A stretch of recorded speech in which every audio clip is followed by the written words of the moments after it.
மாயமற்ற சகோதர சிநேகம். ஆகையால் நீங்கள் மாயமற்ற சகோதர சிநேகம் உள்ளவர்கள் ஆகும்படி ஆவியினாலே சத்தியத்திற்கு கீழ்ப்படிந்து உங்கள் ஆத்துமாக்களை சுத்தமாக்கிக் கொண்டவர்களாய் இருக்கிறபடியால் சுத்த இருதயத்தோட ஒருவரில் ஒருவர் ஊக்கமாய் அன்பு கூறுங்கள்.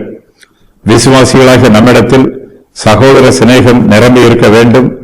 சுவிசேஷத்தின் மூலமாக மாயமற்ற சகோதர சிநேகம் உண்டாயிருக்கிறது. ஒவ்வொரு விசுவாசியும் தன்னுடைய ஆத்மாவை சுத்திகரிக்க வேண்டும். நம்முடைய இருதயத்தில் இருக்கக்கூடிய அசுத்தங்கள் மாய்மாலங்கள் எல்லாம் நம்மை விட்டு நீங்கி போக வேண்டும். நாம் சத்தியத்திற்கு கீழ்ப்படியும் போது பரிசுத்த ஆவியானவர் நம்முடைய ஆத்மாக்களை சுத்தமாக்குகிறார். நம்முடைய இருதயம் சுத்த இருதயமாக மாறுகிறது. தேவனுடைய வார்த்தை பாவிகளை சுத்தப்படுத்துகிறது. அநேகர் சத்திய வசனங்களை கேட்கிறார்கள், ஆனாலும் அவர்கள் சுத்திகரிக்கப்படுவதில்லை. அவர்கள் சத்தியத்திற்கு கீழ்ப்படியாமல் போனதினால் சத்திய வசனம் அவர்களை சுத்தப்படுத்தவில்லை. மனுஷருடைய ஆத்மாவை பரிசுத்த ஆவியானவர் சுத்திகரிக்கிறார். நம்முடைய ஆத்மாவை சுத்திகரிக்கும் கிரியையில் பரிசுத்த ஆவியானவருக்கு முக்கிய பங்கு உண்டு.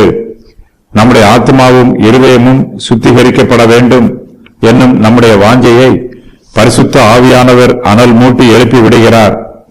பரிசுத்தமான நம்முடைய வாஞ்சையை சித்திக்க செய்கிறார். பரிசுத்த ஆவியானவர் நமக்கு உதவி செய்தாலும் நாம் ஆவியானவருக்கு எதிர்த்து நிற்கக்கூடாது. ஆவியானவர் ஒருபோதும் நம்மை கட்டாயப்படுத்துவதில்லை. நம்முடைய ஆத்மாவை பரிசுத்தப்படுத்துவதில் நாம் ஆவியானவரோடு ஒத்துப்போக வேண்டும். பரிசுத்த ஆவியானவருடைய உதவியும் ஒத்தாசையும் கிரியையும் இல்லாமல் நம்முடைய ஆத்மாவை சுத்திகரிக்க முடியாது. நம்முடைய சுய முயற்சிகளும் சுய பக்தியும் சுய புத்தியும் நம்முடைய ஆத்மாவை சுத்திகரிப்பதற்கு பலனற்றவை. நாம் சத்தியத்திற்கு கீழ்ப்படிய வேண்டும். அப்போது ஆவியானவர் நம்முடைய இருதயத்தில் வந்து வாசம் பண்ணுவார். நம்முடைய ஆத்மா சுத்தமாக்கப்பட வேண்டும் என்று நாம் வாஞ்சையோடு இருக்க வேண்டும். நமக்குள் வாசம் பண்ணுகிற ஆவியானவர் நம்முடைய வாஞ்சையை நிறைவேற்றி நம்முடைய ஆத்மாவை சுத்தப்படுத்துவார். விசுவாசிகள் ஒருவரில் ஒருவர் ஊக்கமாய் அன்பு கூற வேண்டும். நாம் மாயமற்ற சகோதர சிநேகம் உள்ளவர்களாய் இருக்க வேண்டும். இது விசுவாசிகளிடத்தில் காணப்பட வேண்டிய நல்ல சுபாவம். ஆனாலும் நாம் இந்த சுபாவத்தை வெளிப்படுத்துவதற்கு முன்பாக நம்முடைய ஆத்மாவை சுத்தப்படுத்துவது மிகவும் அவசியம். நம்முடைய இருதயம் சுத்தமாய் இருக்க வேண்டும். அப்போதுதான் நம்முடைய அன்பும் சுத்தமாய் இருக்கும். நம்முடைய ஆத்மா சுத்தமாய் இருக்க வேண்டும். அப்போதுதான் நம்முடைய சகோதர சிநேகம் மாயமற்றதாய் இருக்கும். சுத்த இருதயத்தில் இருந்து புறப்படுகிற அன்பே சுத்தமான அன்பாக இருக்கும்.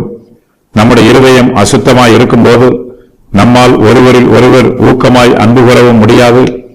நம்முடைய சகோதர சிநேகம் மாயமற்றதாயும் இராது. விசுவாசிகளின் அனுபவங்கள் சுத்தமான ஆத்மா, சத்தியத்திற்கு கீழ்ப்படிதல், பரிசுத்த ஆவியானவருக்கு ஒப்புக் கொடுத்தல், மாயமற்ற சகோதர சிநேகம், ஊக்கமாய் அன்பு கூறுதல், சுத்த இருதயம், தேவ வசனத்தினால் மறுபடியும் ஜெனிப்பிக்கப்பட்டிருப்பது.